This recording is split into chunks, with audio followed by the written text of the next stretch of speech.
quiet town of Eldridge Hollow nestled between fog-laden hills and ancient trees, Thompsons had just moved into an old Victorian house that had seen better days. It was a charming structure with peeling paint, and in the quiet town of Eldridge Hollow, nestled between fog-laden hills and ancient trees, but it radiated a sense of mystery that both intrigued and unnerved the family. Clara, the youngest daughter, was particularly captivated by the house's history. Stories of past inhabitants, whispered among locals, filled her imagination with visions of ghosts and lost souls. One rainy afternoon, while exploring the attic, Clara stumbled upon a dusty, ornate box nestled beneath an old trunk. With curiosity bubbling inside her, she pried it open, revealing a doll unlike any she had seen before. Its porcelain skin was unnaturally smooth. Its glassy blue eyes seemed to gaze directly into her soul. The doll was dressed in a tattered lace gown that fluttered as if it had a life of its own. Clara felt an inexplicable connection to it, as if the doll had been waiting just for her. She hurried downstairs, cradling the doll in her arms. "Look what I found," she exclaimed, her voice echoing through the dimly lit living room. Her parents, Sarah and Michael, exchanged wary glances as Clara presented her treasure. "Clara, I don't think that's a toy," Sarah cautioned, a hint of concern creeping into her voice. "It looks old and, well, a bit creepy." But Clara was undeterred. "I love it. Can I keep it?" Reluctantly, her parents agreed, believing it would serve as a harmless piece of decor. However, they didn't know that the doll had a history, a dark one that had lingered like a shadow over its previous owners. At night, as the family settled into their new home, an unsettling chill swept through the halls. The wind howled outside, causing the windows to rattle, and shadows danced along the walls, creating the illusion of movement where none existed. Clara placed the doll on her bedside table, its unblinking eyes watching over her as she drifted into a restless sleep. In the dead of night, Clara was awakened by a soft whisper that seemed to echo from the corners of her room.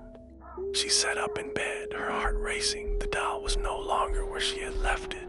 Panic gripped her as she turned on her bedside lamp, illuminating the room in a warm glow. The doll was now positioned at the foot of her bed, its expression somehow more sinister in the light.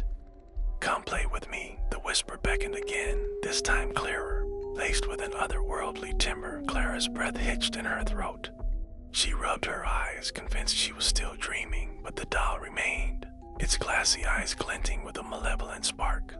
The next morning, Clara recounted her eerie experience to her parents, but they dismissed it as a figment of her imagination. "It's just a doll, Clara," Michael chuckled, ruffling her hair. "You're just getting used to the new house." But things began to change over the following days. Strange occurrences unfolded within the household. The family dog, Max, would bark incessantly at corners of the house that were empty, his growls deep and ominous.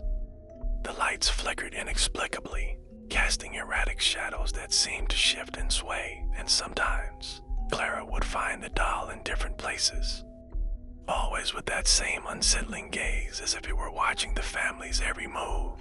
One evening, while Sarah was preparing dinner, she heard Clara laughing and playing in her room. She smiled, thinking of how well Clara was settling in, but the laughter soon turned to shrieks of terror. Rushing down the hallway, Sarah flung open Clara's door. "What's wrong, sweetheart?" she asked. Breathless, Clara stood in the middle of the room, trembling, pointing at the doll that lay on the floor. It moved. "I swear, Mom, it's alive." "Clara, it's just a doll," Sarah replied, kneeling beside her daughter and picking up the porcelain figure. Its glassy eyes seemed to shine with a knowing glint, and an inexplicable dread settled over her. "See, I'll put it back on the shelf." But as she placed the doll back, a sudden chill enveloped the room. The air grew thick, and a low growl reverberated through the walls. The lights flickered violently, and the temperature plummeted. Clara clutched her mother's arm, wide-eyed and terrified. "Mom, it's angry," she cried.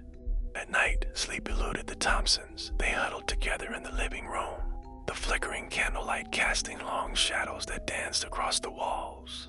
That night, the Thompsons huddled together in the living room, the flickering candlelight casting long, trembling shadows across the walls.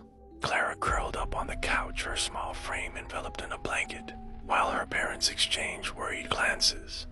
The atmosphere was thick with tension, and the unsettling events of the past few days hung heavily in the air. Maybe we should just get rid of the doll, Sarah suggested tentatively, her voice barely above a whisper. It seems to be causing more trouble than it's worth. No, I don't want to, Clara protested, her eyes wide with fear but also defiance. It's just a doll. It can't hurt us, Michael sighed, rubbing his temples. Clara, it's not just a doll anymore. Something's not right. We need to figure out what's going on. As the hours ticked by, the family tried to distract themselves with board games and stories, but the unsettling feeling lingered, gnawing at their peace. Just as they began to relax, a soft thud echoed from the hallway. Clara jumped, her heart racing. Did you hear that? She whispered, clutching the blanket tighter. It's probably just the house settling, Michael replied, but even he didn't sound convinced. Suddenly, the lights flickered again, plunging the room into darkness for a heartbeat before flickering back to life. Clara let out a small yelp as the doll seemed to appear at the edge of the living room, its eyes glinting like tiny stars in the dim light. Clara, Sarah said softly, why don't you take it back upstairs just for tonight? We'll figure this out in the morning. Reluctantly, Clara stood up, clutching the doll tightly against her chest. As she ascended the stairs, the house creaked and groaned around her, each sound echoing in the stillness. She placed the doll on her bedside table, staring at it as if it could spring to life at any moment. Sleep eluded her once again.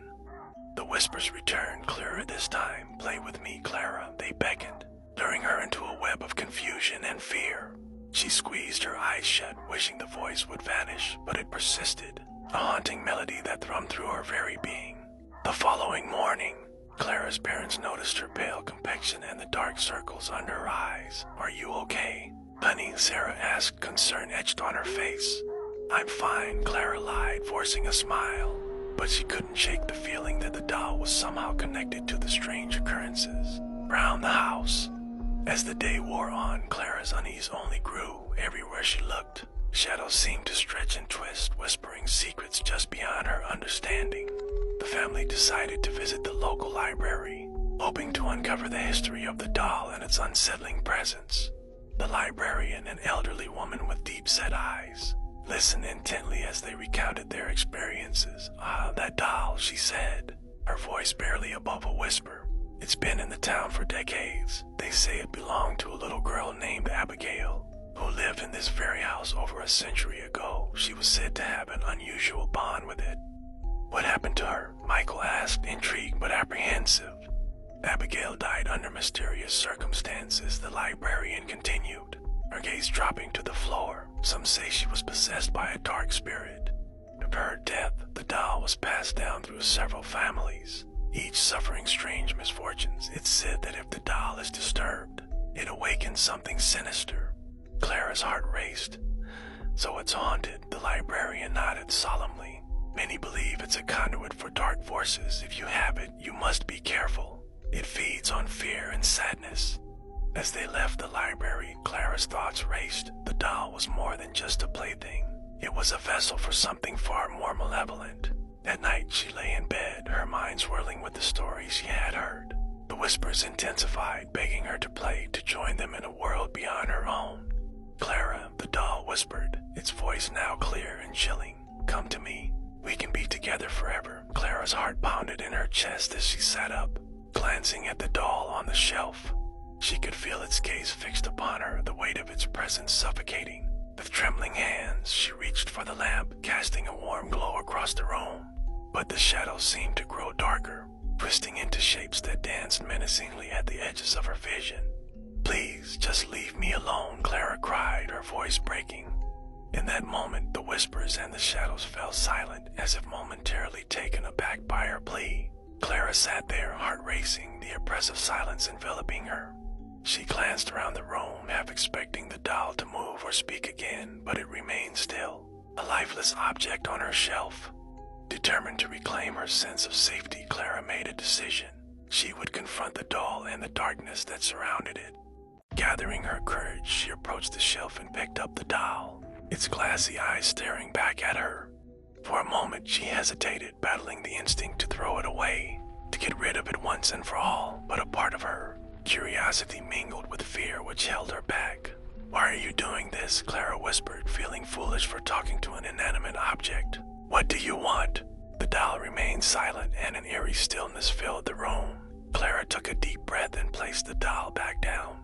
"I'm not afraid of you," she declared, her voice steadier now. "I won't let you control me." That night, as Clara tried to sleep, she felt an unusual calm settle over her. The whispers had faded, replaced by the soft sounds of the house settling. Sleep finally came, and with it, a dream, a vivid, chaotic dream filled with swirling shadows and the image of a little girl. Clara felt a connection to her, as if she were reaching out for help. When morning arrived, Clara recounted her dream to her parents. "Think I need to learn more about Abigail," she said, her resolve strengthening. "Maybe if I understand her story, I can help her." Together, Thompsons delved into the town's archives, uncovering more about Abigail's life. They learned that she had loved the doll dearly, seeing it as a companion. But after her tragic death, it seemed the bond had twisted into something darker. With newfound determination, Clara decided to conduct a small ceremony to honor Abigail and release her spirit. They gathered in the backyard, where Clara placed the doll gently on a bed of flowers. "I don't want to keep you trapped anymore," she said, voice steady. "You can be free." As the family lit a small candle and said a few words of farewell, Clara felt a shift in the air. As the soft glow of the candle flickered during the ceremony, Clara felt a wave of hope wash over her. The air was thick with anticipation, and the atmosphere was charged with the promise of closure. But as the minutes passed, an unsettling sensation began to creep in. The light around the doll seemed to dim, and shadows lengthened unnaturally, curling around Clara like tendrils reaching out for something lost. Days turned into weeks, and while Clara initially believed the ceremony had brought an end to the haunting presence of Abigail, it soon became evident that something was amiss. At first, her behavior was subtle, a sudden interest in the outdoors, fascination with the insects that crawled across the garden. She would spend hours outside, peering closely at the ground, as if searching for something just out of sight. Then, one afternoon, Clara was found digging furiously in the garden, her fingers caked with dirt and her face streaked with sweat. When her mother asked what she was doing, Clara simply smiled, her eyes distant and unfocused. "Just looking for friends," she replied cryptically, leaving her mother with a sense of foreboding. As weeks wore on, Clara's peculiar habits began to escalate alarmingly. She started bringing home worms and beetles, collecting them in jars and treating them as if they were precious treasures. She would sit for hours watching them with an intensity that was both unsettling and mesmerizing. Her parents exchanged worried glances, uncertain of how to approach the situation. "Clara, honey, why are you keeping bugs?" her father asked one evening, attempting to sound casual while suppressing his concern. "They're special," Clara replied, her voice almost a whisper, filled with an eerie conviction. "They understand me." The change in Clara's demeanor was striking. She grew increasingly withdrawn, her laughter replaced by a haunting silence that filled the home with an air of unease. At times, she would stare at the doll, an unshakable fixation that made her parents uneasy. It was as if a shadow hung over her, darkening her once vibrant personality. One evening, Clara's mother found her in the living room, an empty jar of worms beside her. Clara was sitting cross-legged on the floor, her fingers still dirt-streaked, her gaze fixated on the doll.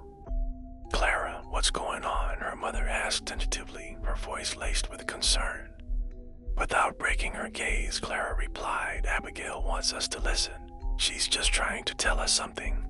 The words sent a chill down her mother's spine. Clara's behavior took on an increasingly bizarre quality. She would mimic the sounds of insects buzzing and chirping in a way that felt wholly unnatural. At times, she spoke in a low, melodic tone that didn't sound like her own, as if channeling something from beyond. Desperate for answers, her parents sought the help of a local therapist, hoping that a professional could help Clara navigate the changes she was experiencing. The therapist listened carefully, but as the sessions progressed, it became clear that the connection to the doll was more profound than anyone had anticipated. The therapist suggested exploring Clara's feelings about the doll and Abigail, encouraging her to express herself through art and storytelling. However, even as therapy sessions continued, Clara's obsession deepened. She began to draw elaborate pictures of the bugs she collected, depicting them in fantastical landscapes filled with vibrant colors. Yet the themes of her drawings often hinted at a darker undercurrent, forests filled with shadows, insects with ominous faces, and scenes that suggested a battle between light and dark. Her parents tried to engage her in other activities, hoping to redirect her focus. They planned family outings, enrolled her in soccer, and encouraged playdates with friends. But each effort seemed to fall flat. Clara would often excuse herself early, retreating to her room with the doll, whispering secrets that only she could hear. As the weeks turned into months, the line between Clara's personality and that of the doll began to blur. Her parents noticed that Clara's voice would sometimes drop an octave, taking on an eerie, almost otherworldly quality when she spoke about Abigail. "She's always with me," she would say, her eyes gleaming with an unsettling intensity. The once comforting presence of the doll now felt suffocating, as if it were casting a long shadow over their lives. Clara's father, increasingly alarmed, suggested removing the doll from their home entirely. But Clara became defensive, clinging to it with a fervor that was unexpected and unsettling. "Can't take her away from me, she needs me," she insisted, her voice trembling with emotion. The atmosphere in Clara's home had grown increasingly oppressive, as if a dark cloud had settled over the family. The once warm and inviting rooms now seemed filled with cold whispers and lurking shadows.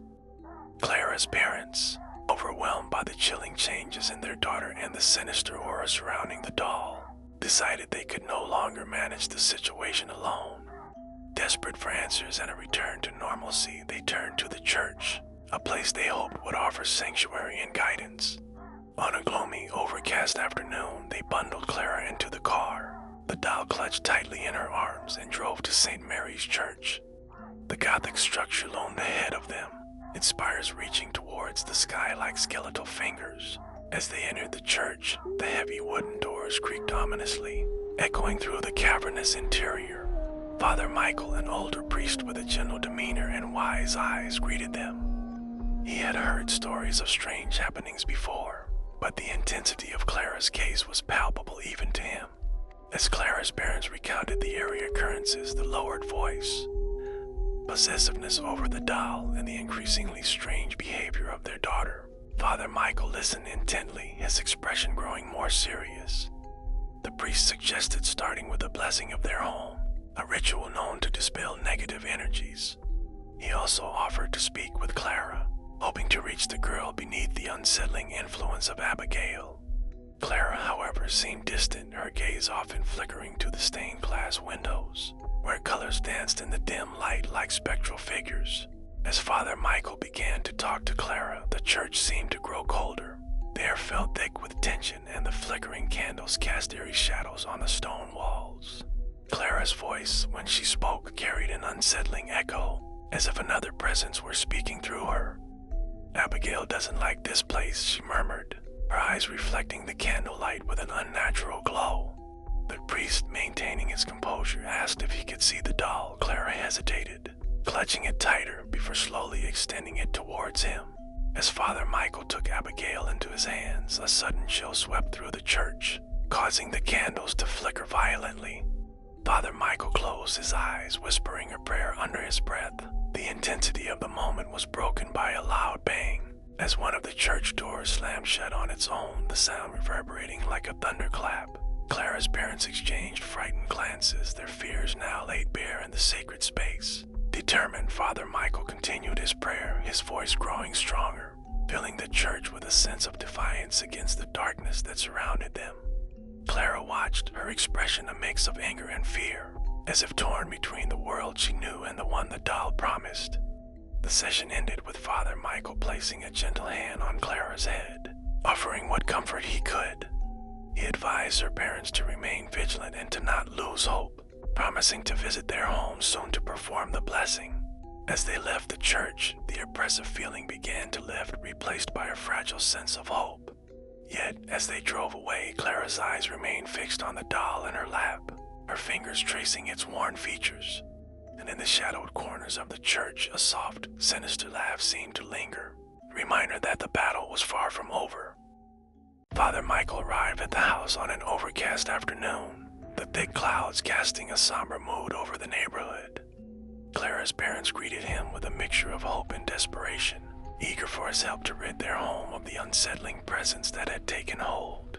The house itself seemed to emanate a chill, a stark contrast to the warmth and comfort it once offered. As Father Michael entered, he felt the weight of the task ahead. He began by lighting candles in each room, their warm glow a small defense against the encroaching darkness. With each step, he recited prayers, his voice a steady beacon of faith and resolve. The family followed him closely, watching with bated breath as he moved through the familiar spaces that had somehow become foreign and frightening. In Clara's room, the air was thick and oppressive, charged with a tension that seemed to vibrate just beneath the surface. The doll, Abigail, sat on the bed, its eyes following Father Michael with an unsettling awareness. Clara stood in the corner, her demeanor shifting between defiance and a deep, abiding fear. Her parents lingered at the doorway, unsure of what to expect but hopeful for a resolution. Father Michael began the blessing, his words a rhythmic chant that resonated throughout the room. As the cadence of his voice filled the space, the atmosphere seemed to change, charged with an energy that pressed against the walls and reverberated through the floorboards. Clara's breathing became shallow and rapid, her eyes widening as she watched Father Michael intently as if caught in an invisible struggle. Suddenly, Clara let out a piercing cry, her voice a raw mix of pain and anger. Her hands flew to her head, fingers tangling in her hair as if trying to drown out the priest's words. Her parents rushed to her side, attempting to calm her with gentle reassurances, their own fear mirrored in their eyes. As Father Michael continued, Clara began to claw at her arms, her nails leaving jagged red marks on her skin. Her movements were frantic, driven by a force that seemed beyond her control. Her parents held her as best they could, whispering soothing words that were lost in the cacophony of her distress. The room seemed to pulse with a dark energy, shadows shifting and lengthening along the walls. Clara's screams rose in intensity, a harrowing sound that filled the room and echoed down the hallway. Her struggles became more intense, each movement driven by an unseen torment. Father Michael's voice remained steady, unyielding in the face of the chaos. He finished the blessing with a powerful invocation, his words rising above the din with an authority that seemed to fill every corner of the room. As the last word left his lips, a profound silence fell, the oppressive atmosphere lifting as if a weight had been removed. Clara slumped against her parents, her energy spent, her breath coming in ragged gasps. Her eyes, wide with exhaustion and fear, locked onto Father Michael's with a plea for understanding. In a voice barely above a whisper, she said, "She won't let me go."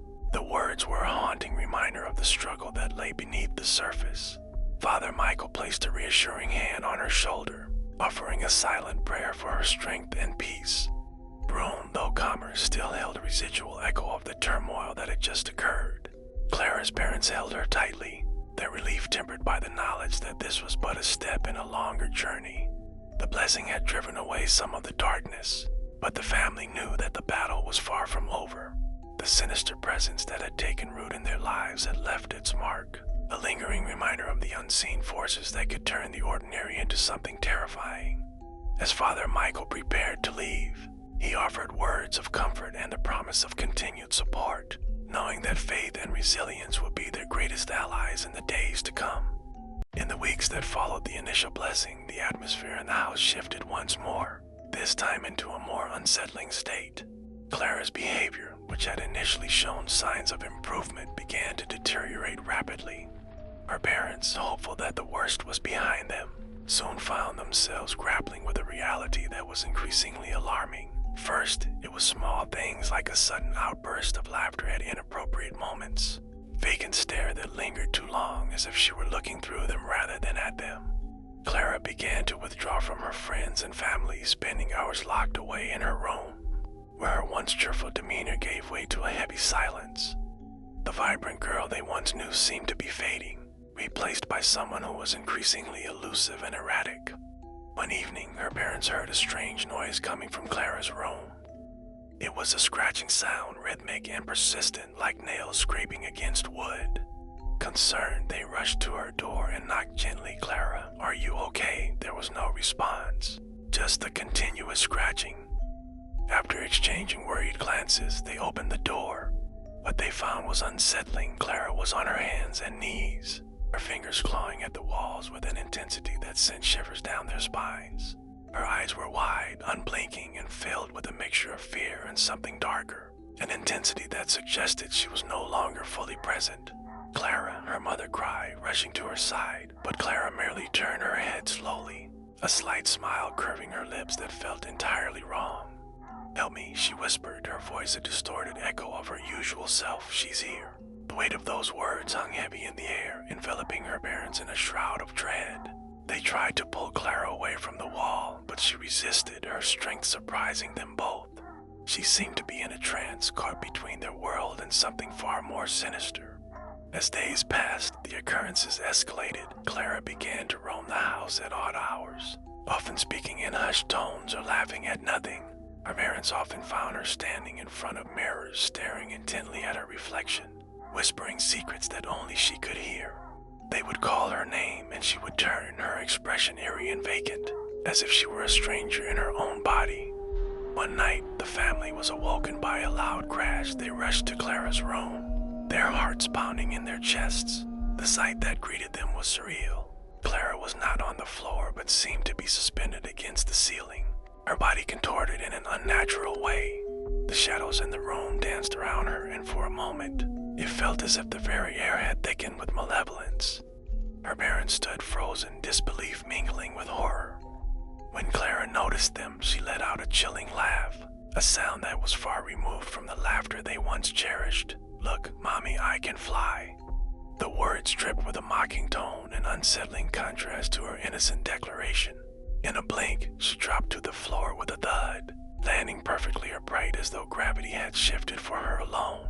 Over the following days, Clara's behavior became increasingly erratic.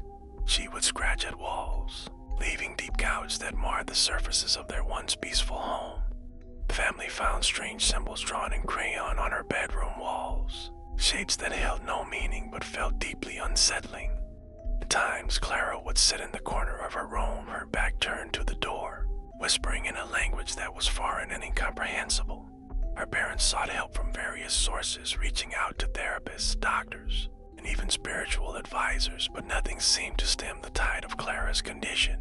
Each intervention met with a new layer of resistance from Clara, who would often respond with disdain or laughter, as if aware of her family's desperation but reveling in their helplessness. One day, while her parents were out, Clara's behavior took a turn for the worse. Neighbors reported hearing strange noises coming from their house. Loud thumps, manic laughter, and the unsettling sound of scratching that seemed to echo through the walls. It was as if the house itself had become a vessel for Clara's torment, reverberating with the chaos that had taken root within. When her parents returned home, they found Clara standing in the middle of the living room, her hair disheveled and her eyes wide with an intensity that sent chills down their spines. She was covered in dirt and scratches, her clothes torn as if she had been caught in a wild struggle. "I'm free now," she said, her voice layered with an unnatural quality, a blend of her own and something far more sinister. They stepped back in horror, realizing that the girl they once knew was slipping away, replaced by something that seemed to be an entirely different entity. Clara's parents exchanged glances filled with concern and confusion, unsure of how to approach the situation that had spiraled so far beyond their control. "Clara, honey, what happened?" her mother asked gently, trying to reach the daughter they still believed was somewhere within. Clara merely smiled, a wide grin that felt unsettling rather than comforting. "I've made a new friend," she said, her tone sing-song and eerily cheerful. "She likes it here. She wants to stay." The implications of her words settled heavily in the room, and her parents felt an icy grip of fear clutch at their hearts. Determined to get help, they called in a local psychologist who specialized in trauma and behavioral issues. The doctor arrived, equipped with a calm demeanor and an array of questions. Clara, however, was uncooperative. She played with her hair, twirling it absently as the doctor tried to engage her, responding only with vague answers or bursts of laughter that seemed to echo off the walls. "Clara, can you tell me about your friend?" the doctor prompted, hoping to create a connection. Clara's expression shifted, her gaze becoming distant as if she were looking at something beyond the room. "She doesn't like it when you talk to me," Clara replied, her voice dropping to a whisper. She says you can't help me. The doctor's brow furrowed, sensing the gravity of the situation. Throughout the session, it became clear to her parents that Clara was not merely acting out. She was caught in a web of confusion and fear that was becoming increasingly difficult to unravel. The psychologist suggested an intensive therapy program that focused on trauma and possible dissociative states, hoping to address the underlying issues that had led to Clara's current state. As the weeks progressed, Clara underwent various forms of therapy, but her condition continued to fluctuate. There were moments of lucidity where she seemed like her old self, filled with affection and curiosity. However, these moments would often be followed by episodes of distress, where she would lash out or retreat into her own world, often speaking to invisible entities or responding to stimuli that her parents could not see or hear. Her parents, growing more desperate, sought out alternative solutions. They explored spiritual healing, meditation, even sought the advice of local paranormal investigators, hoping to find answers to the strange occurrences that surrounded Clara. Some suggested that she might be sensitive to supernatural energies, while others believed she had encountered forces that were beyond their understanding. One night, after a particularly difficult day, Clara's parents found her sitting in the dark, surrounded by candles and strange symbols drawn on paper. "She's coming," Clara said, her voice low and urgent. "I have to prepare." Alarmed, her parents tried to approach her, but Clara's demeanor shifted to one of fierce protectiveness. "You can't, you won't understand." In that moment, they realized that Clara had become a conduit for something much larger than themselves, something that could not be easily dismissed or understood. They felt a deep sense of helplessness, knowing that they were losing their daughter to forces they could neither see nor control. Determined to reclaim their daughter, they continued to seek help, involving professionals who specialize in both psychological trauma and spiritual guidance. They attended support groups where they connected with other families facing similar challenges, sharing their experiences and learning from one another. As Clara continued her journey through therapy, there were gradual signs of improvement. Some days she would engage in normal activities, laughing with her parents, drawing, or playing outside. Other days she would retreat into herself, speaking to her friend and exhibiting behavior that both frightened and confused her family. A turning point came one evening when Clara's parents decided to hold a family gathering. They invited close friends and relatives, hoping that the presence of loved ones would help Clara feel more grounded. As the evening progressed, Clara began to smile and interact with her guests, her laughter ringing through the house like music. For a brief moment, it seemed as though the darkness that had enveloped her was lifting. But as the night wore on, Clara suddenly grew quiet. She excused herself from the room and retreated to her bedroom, her absence quickly noticed. Concerned, her parents followed her, finding her standing in front of her mirror, her expression one of intense concentration. "Clara," her mother called softly, but Clara did not respond. Instead, she began to speak softly, her voice layered with an otherworldly quality. Her parents watched helplessly, unsure of what to do. In that moment, they realized that Clara's struggle was far from over. The battle for her spirit was ongoing, and while they had made progress, the journey ahead would require patience, love, and understanding. They resolved to support her in every way possible, no matter how long it took, holding on to hope that one day they would bring Clara back fully into their lives. Clara lay in her bed, the shadows of her room twisting and contorting in the dim light of the moon filtering through the curtains. The air felt thick, charged with an energy she couldn't quite comprehend, as if the very walls were alive with a whispering presence.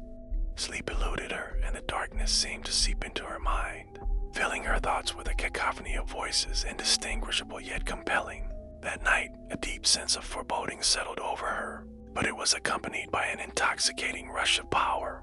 The weight of her frustrations, her anger, and a gnawing feeling of being trapped surged within her, building to a crescendo. As the clock struck midnight, Clara felt a shift within her, a coldness that spread through her veins like ice. She was no longer just Clara, she was something more, something darker. Compelled by a force beyond her control, she rose from her bed, her limbs moving with a precision that felt alien. The hallway was silent as she glided toward her parents' bedroom, the darkness around her thickening like a fog. Each step felt deliberate, as if she were being guided by an unseen hand. The door creaked open, and she slipped inside, drawn to the bed where her parents lay, lost in their dreams. As she approached, the air crackled with tension. Clara's heart raced, not with fear, but with a twisted exhilaration. The presence within her surged, urging her onward. She reached for the knife she had hidden away, a cold glint of steel that seemed to beckon her. Gripping it tightly, she advanced toward her sleeping parents, who remained blissfully unaware of the storm brewing in their daughter's heart. In a swift motion, she plunged the blade into her father's chest, the sound of tearing flesh breaking the stillness of the night. Blood erupted from the wound, warm and slick, painting the sheets in a vibrant red. Her father's eyes shot open, wide with shock and confusion, but there was no time for words, only the primal instinct to survive. With a frenzied energy, Clara withdrew the knife and struck again, her hands moving with a speed and force that felt almost preternatural. Each thrust was accompanied by a visceral satisfaction, a release of all the pent-up agony she had endured.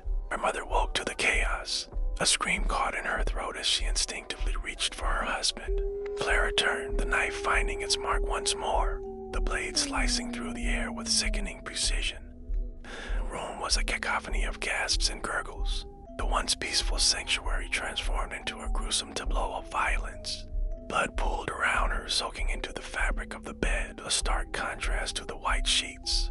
Clara felt untethered, as if she were floating above the scene, watching herself from a distance. The force within her roared with approval, drowning out the fading cries of her parents. As the life drained from her mother's eyes, Clara felt a chilling calm settle over her. The exhilaration of her action surged through her, filling the void that had long plagued her. But as the adrenaline began to ebb, a heavy realization settled in, a darkness that she could not escape, a burden that would follow her into the night. With the deed done, Clara dropped the knife, its clatter a final punctuation mark to the horror that had unfolded. The room was silent now, save for the distant sound of her own breath, ragged and uneven. She turned away from the bed, stepping into the darkness that awaited her beyond the doorway. Before leaving, Clara's gaze fell upon the doll sitting in the corner of her room, its porcelain face eerily serene amid the chaos. She reached for it, picking it up and cradling it in her arms, a strange comfort in the midst of her turmoil. With the doll secured tightly against her chest, she glanced back one last time at the remnants of her life, blood, stillness, and the echoes of her parents' final moments. Then she vanished into the night, slipping through the shadows like a wisp of smoke, leaving behind a world forever altered by her actions.